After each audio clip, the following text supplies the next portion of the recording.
on this particular allegation. Since I resigned as a cabinet minister in 2007 in this country, it is known that I have declined offers to serve in different governments at different times. Why should I then go through the pain of a tough presidential campaign in order to negotiate a role that I occupied 12 years ago? I mean, how does it even make sense that I, who have rejected the call to come back to government and be a minister, would be running for presidency in order to become a minister? You know, I won't and would never allow this kind of smear campaign to stop me. I am simply unstoppable. Ladies and gentlemen, it is in fact precisely the reason of smear campaigns like this that good people must enter Nigerian politics. More hilarious was the accusation that I raised and took personally the donations for the campaign. Wow. You know, ladies and gentlemen, I cannot even imagine such an allegation against me. I am not saying that I am above public scrutiny, but frankly speaking, any reasonable person can see through the baselessness of such an allegation against me. My attitude and my total dedication to public accountability is what I am known for. And, you know, ladies and gentlemen, every campaign support was designed to be self-accounting and definitely as required by the Electoral Act. For example, the accounting and financing function and system was separate from my candidacy. It was independently managed for the campaign. And as that presentation by Iyi, the Deputy Director General of the campaign, would show to you, it was not anything that I had to be responsible for, because we wanted it to match the standard, the global standard of accountability. So my fellow citizens that donated to us, please be assured that you definitely did the right thing by donating to a citizens' campaign. Ladies and gentlemen, all of these diversionary tactics of the ACPN to slander me cannot hold because they are dealing with the wrong person.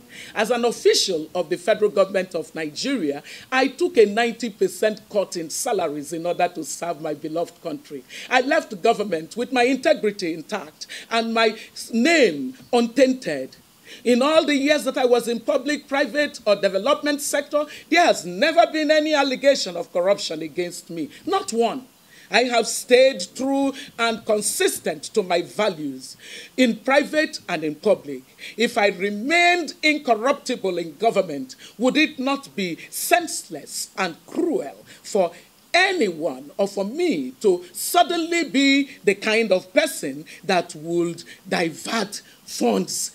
I knew that along the way, I will face tests of my values, but I didn't expect it so soon, and not from the party members who had seriously assured me privately and publicly that they were on the same page on values and vision with me. In truth, our values were poles apart, and I am very sorry for that today. The ACPN leadership demonstrated in deeds that they did not believe in my advocacy for a cleaner politics. They were not really interested in being a vehicle to break the bad politics championed by the APC-PDP.